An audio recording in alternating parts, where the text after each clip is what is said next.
Fala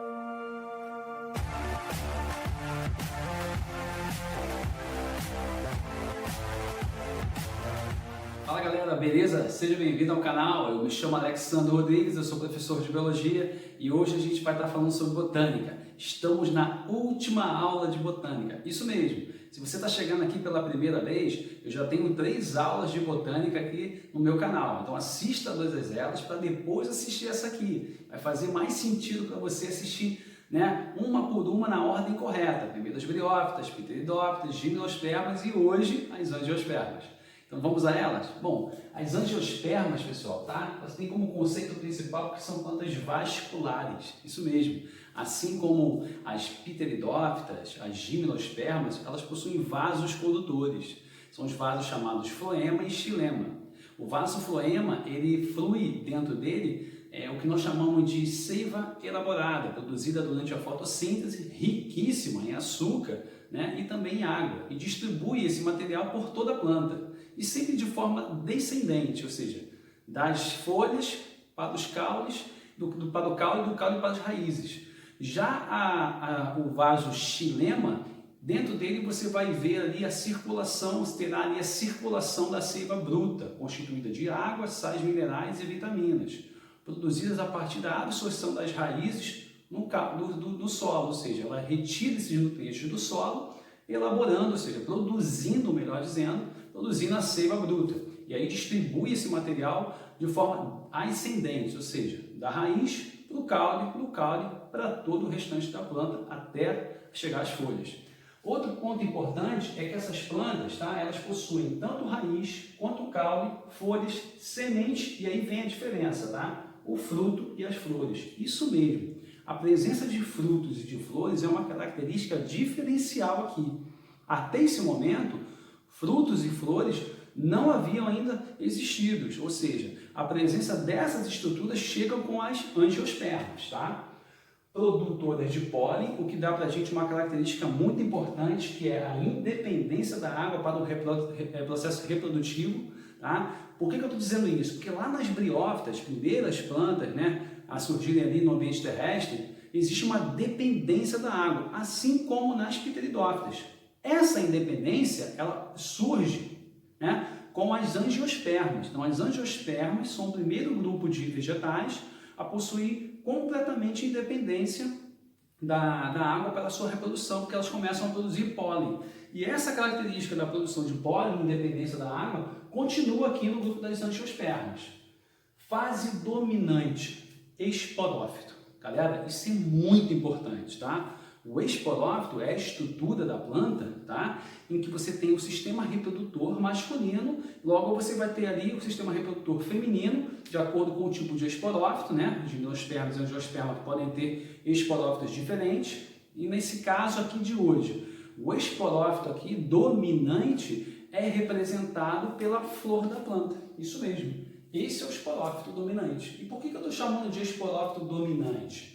Porque o esporófito é a fase dominante, a fase duradoura, ou seja, é aquela fase que no ciclo de vida, né, dessa planta, no ciclo reprodutivo, melhor dizendo, no ciclo reprodutivo dessa planta, a fase mais longa é a fase do esporófito. Daí o fato de você conseguir, então, distinguir essa fase das fases anteriores.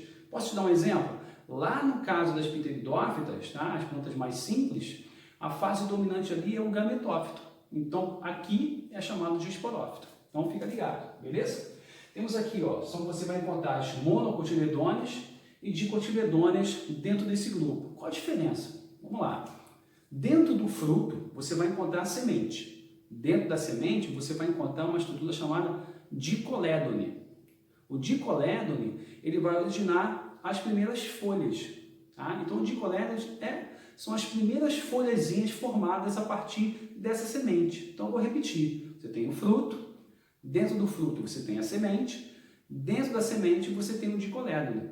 Esse dicolédone você pode ter nessa semente apenas um dicolédone, aí você vai chamar essa planta de monocotiledônea, ou dentro dessa semente você pode ter 2 dicolédones, aí você vai chamar de dicotiledôneas. Entendeu a diferença? Então recapitula. Dentro do fruto tem a semente, dentro da semente você tem um dicolédone. Um dicolédone monocotiledônio. 2 dicotiledônio. E para não ficar nenhuma dúvida, dicolédone é a estrutura que vai originar as primeiras folhas dessa planta, beleza? Pequeno e grande porte. Então você tem portes aqui bem altos desse grupo de vegetais, tá? Vem para o ciclo comigo. Bom, como havia falado, a flor, que é uma característica diferencial desse grupo, que surge desse grupo, ela é o esporófito, certo? O esporófito dominante. Nela você vai encontrar o sistema reprodutor masculino e o sistema reprodutor feminino, tá? Nesse caso aqui, ó, tá vendo em verde, essa estrutura longa aqui, corresponde ao quê? O pistilo, que é constituído de estigma, estilete e ovário. Estamos falando do sistema reprodutor feminino. O ovário é essa estruturinha azul aqui dentro, no finalzinho do pistilo. E esses pontinhos em azul aqui destacados é o óvulo. Tudo bem? Essas estruturas em vermelhos, tá? Correspondem ao sistema reprodutor masculino da flor. Então você tem aqui o estame, que é constituído de antera e filete. Filete é essa parte mais fininha aqui que sustenta a antera na ponta. A antera é responsável por produzir o gameta masculino. Então, o ovário dentro do pistilo, aqui no finalzinho, vai produzir o gameta feminino e a antera vai produzir o gameta masculino. Anota isso. Tudo bem? Então, como vocês puderam verificar, a flor, ela é hermafrodita, ela tem os dois sistemas simultaneamente. Então pode haver autofecundação, ou ela pode fecundar uma outra flor de uma outra planta. Isso pode acontecer, tá? Tudo bem? Aqui as outras estruturas, você tem aqui, ó, né, o receptáculo, que é essa estrutura que sustenta todo o pistilo, e essas duas pontinhas aqui você vai chamar de sépala. E essas maiores em azul, as pétalas, ok? Como é que a gente vai trabalhar o nosso ciclo agora? Veja bem, como é um ciclo grande, né, com a produção de gameta masculino e a produção de gameta feminino, a gente precisa fazer isso com muita calma para você desse lado entender muito bem. Então a gente vai trabalhar aqui primeiro, ó, a produção do gameta masculino, terminando aqui, ó, no grão de pólen, o gameta masculino. Depois a gente vai verificar aqui, ó, a produção do gameta feminino, terminando aqui na oosfera, o gameta feminino. Tudo bem? Então vamos lá?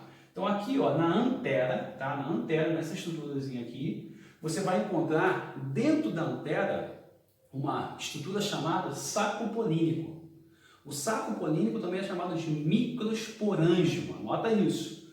Esses microsporângios ou saco polínicos são diploides, 2M. E eles possuem células especiais chamadas de células-mãe de micrósporo. Do saco polínico para a formação do micrósporo ocorre uma meiose. Logo, estrutura diploide converte-se de uma estrutura haploide. Então, o saco polínico é diploide e o micrósporo, as células de micrósporo são haploides, possuem metade do número de cromossomos. E aí, então, essas células-mães de micrósporo vão começar a sofrer mitoses. Mitoses, sucessivas mitoses até formar um micrósporo funcional, mantendo a haploidia. Esse micrósporo funcional sofre mitose e forma, então, o grão de pólen, o gameta masculino foi formado. Simples, viu? Dessa forma você consegue entender. Vamos entender agora, então, como ocorre a formação do gameta feminino. Partindo aqui de onde? Do pistilo. Só que a gente vai pegar aqui o ovário. Lembrando que o ovário está aqui dentro do pistilo, protegidozinho, vou trazer ele para cá. Bom, o ovário também é chamado de megasporângium. Também possui células especiais chamadas de células de megásporo. Também é diploide. Reparem como é similar. Então, os megásporos, as células megásporas diploides sofrem meiose. Essa meiose leva à formação do megásporo funcional, que é haploide. Lembra? Uma meiose, reduz a metade.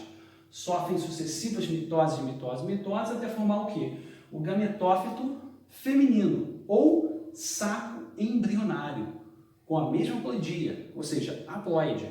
Agora vai ocorrer sucessivas mitoses novamente, até formar a oosfera. A oosfera é o gameta feminino, haploide.